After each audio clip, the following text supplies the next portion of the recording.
यह कहानी एक बूढ़े आदमी की है जो सुंदर राज्य में रहता था और जंगल की लकड़ी काटकर उन्हें बेचकर अपना गुजारा करता था।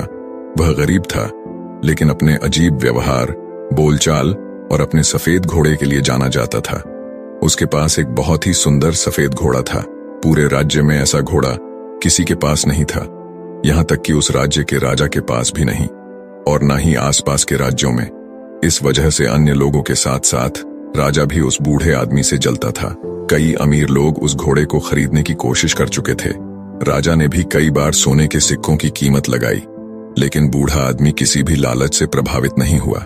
बूढ़ा आदमी सभी को एक ही बात कहता, यह घोड़ा सिर्फ एक घोड़ा नहीं है, यह मेरे परिवार का सदस्य है, यह संपत्ति नहीं है। मैं लालच में आकर अपने परिवार के सदस्य को नहीं बेच सकता। एक सुबह बूढ़े आदमी ने देखा कि घोड़ा अस्तबल में नहीं है। बूढ़े ने यहां वहां खोजा, लोगों से पूछताछ की, लेकिन घोड़ा नहीं मिला। यह खबर पूरे राज्य में फैल गई।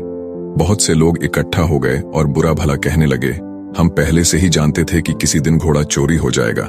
यह बूढ़ा आदमी बहुत गरीब और कमजोर है, वह इतने कीमती घोड़े की रक्षा कैसे कर सकता है।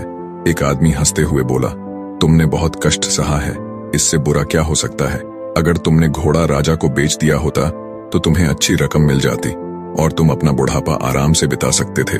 बूढ़े आदमी ने किसी की बात का कोई जवाब नहीं दिया, बस एक बात कही, जो है सब ठीक है। केवल सच यह है कि घोड़ा अस्तबल में नहीं है, बाकी देखेंगे क्या होता है। इस घटना के 1 महीने बाद एक रात अचानक घोड़ा वापस आ गया। घोड़ा चोरी नहीं हुआ था, वह जंगल में भाग गया था। लेकिन हैरानी की बात यह थी कि उसी नस्ल के और भी बहुत से घोड़े उसके साथ आए थे। यह खबर जंगल में आग की तरह पूरे राज्य में फैल गई। लोग इकट्ठा हो गए और बूढ़े आदमी से कहने लगे, तुम सही थे, घोड़े का खो जाना दुर्भाग्य नहीं था, यह वरदान साबित हुआ। तुम्हारी किस्मत बदल गई, अब तुम घोड़ा व्यापारी बन सकते हो। बूढ़ा आदमी शांत रहा और कहा, सच तो यह है कि घोड़े के साथ 12 और घोड़े आ गए हैं, जो है सब ठीक है, बाकी देखेंगे आगे क्या होता है। बूढ़े का बेटा जंगली घोड़ों को साधने की कला सीखने लगा, लेकिन सिर्फ 3 दिन बाद ही लड़का एक जंगली घोड़े से गिर गया और उसकी टांग टूट गई। लोग फिर इकट्ठा हुए और कहने लगे, दुख की बात है, तुम्हारे साथ बहुत बुरा हुआ। 12 घोड़ों का मिलना वरदान नहीं बल्कि अभिशाप साबित हुआ। तुम्हारे इकलौते बेटे की टांग टूट गई, अब उसकी शादी कैसे होगी। बेचारा दुर्भाग्यशाली है। लेकिन बूढ़ा आदमी लोगों की बातों से प्रभावित नहीं हुआ।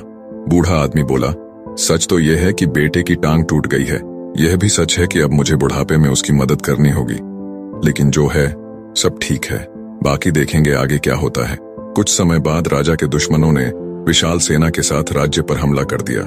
राजा की सेना अचानक हमले के कारण कमजोर पड़ने लगी, इसलिए राज्य के सभी युवकों को जबरदस्ती सेना में ले लिया गया। लेकिन बूढ़े आदमी का बेटा बच गया क्योंकि वह लंगड़ा था। लोग बूढ़े आदमी के घर रोते हुए इकट्ठा हुए।